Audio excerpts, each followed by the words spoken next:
আচ্ছা রাজকুমারী, এখন একটা ছন্দময় তোড়া করো। হ্যাঁ,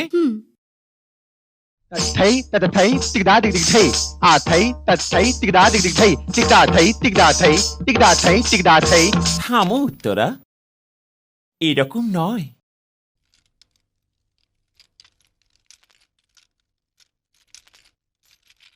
নৃত্যতে চোখের, ভুরুর আর আঙুলগুলোর মুদ্রা আবশ্যক। নৃত্য হলো দর্শকের চোখে কান বানানোর কলা রাজকুমারী উত্তরা। কিছু বলতেও হয় না, আর সম্মুখে চোখ কান হয়ে গিয়ে তোমার কথা শুনে নেয়। নৃত্য গুরুর মতো, যে শব্দের মানে বুঝিয়ে দেয়। এই জন্য নৃত্যকে মনোরঞ্জনের মাধ্যম ভাবার ভুল করো না। নৃত্য সভ্যতার তপস্যা। সাধনা করো, তপস্যা করো। আমাকে দেখো।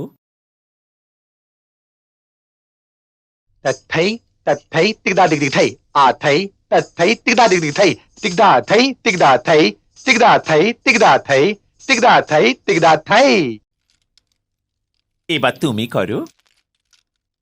1, 2।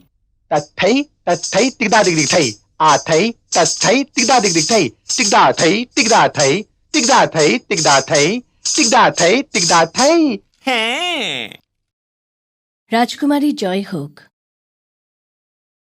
মহারানী মা নিজের কক্ষে আপনার জন্য প্রতীক্ষা করছেন। আজ্ঞা দিন। অবশ্যই।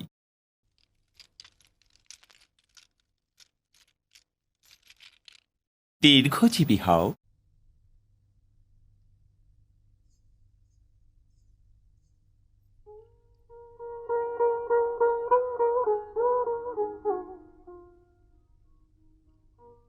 এসো শৈলেন্দ্রে।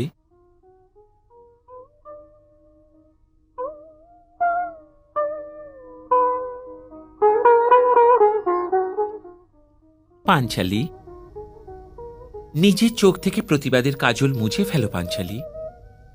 আমার চোখে প্রতিবাদের রং তো মোটেই নেই। এ তো সেই চেতনার রং যে আমার কারণে আপনাদের সকলেরই দুর্দশা।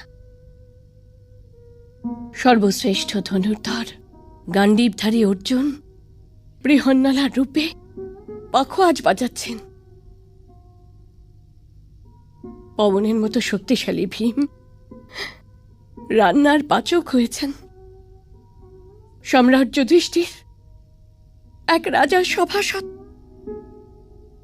এই পরিস্থিতির জন্য কান্না তোমায় শোভা পায় না পাঞ্চালী। এ হলো পরীক্ষার দিন। একে না আমার বান কাটতে পারবে, না এই নকুল সহদেবের তলোয়ার। জ্যেষ্ঠ ভ্রাতাশ্রীর বল্লম একে ছেদ করতে পারবে না, আর মেজ ভ্রাতাশ্রীর গদা একে কাটতে পারবে না পাঞ্চালী। দিন কিন্তু স্বয়ং ওর ক্ষণ কাটতে পারে পাঞ্চালী, স্বয়ং ওর ক্ষণ। 12 বছরের বনবাস তো কেটেই গেছে না, এই 1 বছরের অজ্ঞাতবাসও কেটে যাবে। কিন্তু মহারানীর এই ব্যবহার করা উচিত ছিল? সে কথা নয়, কিন্তু উনি সর্বদাই পাণ্ডবদের আর আমার কথা বলতে থাকেন। উনি তোমার সাথে তোমার কথাই বলেন। সুন্দরী স্ত্রীদের বিষয়ে জিজ্ঞাসা করাটা স্ত্রীদের জন্মগত অধিকার।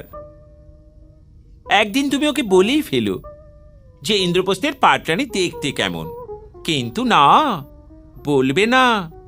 যদি বলে দাও তবে উনি এটা ভেবে চলতে থাকবেন যে তুমি সংসারের সবচেয়ে সুন্দরী স্ত্রীর সেবাতে থেকেছিলে। আপনি এই সময়েও ঠাট্টা করতে পারছেন, হাসতে পারছেন? সংকটের পরেই তো হাসতে পারা উচিত পাঞ্চালী। সত্যি তো এটাই যে সংসারে সংকট ছাড়া হেসে উড়িয়ে দেবার আর কিছুই নেই। পাঞ্চালী, একটু এটা ভাবো যে ভ্রাতা দুর্যোধন আমাদের খোঁজার জন্য কেমন ছটফট করে যাচ্ছে, আর ওই মামাশ্রী, ওনার তো নিদ্রাই উড়ে গিয়েছে। আমি ওই সব বিষয়ে ভাবতেও চাইছি না।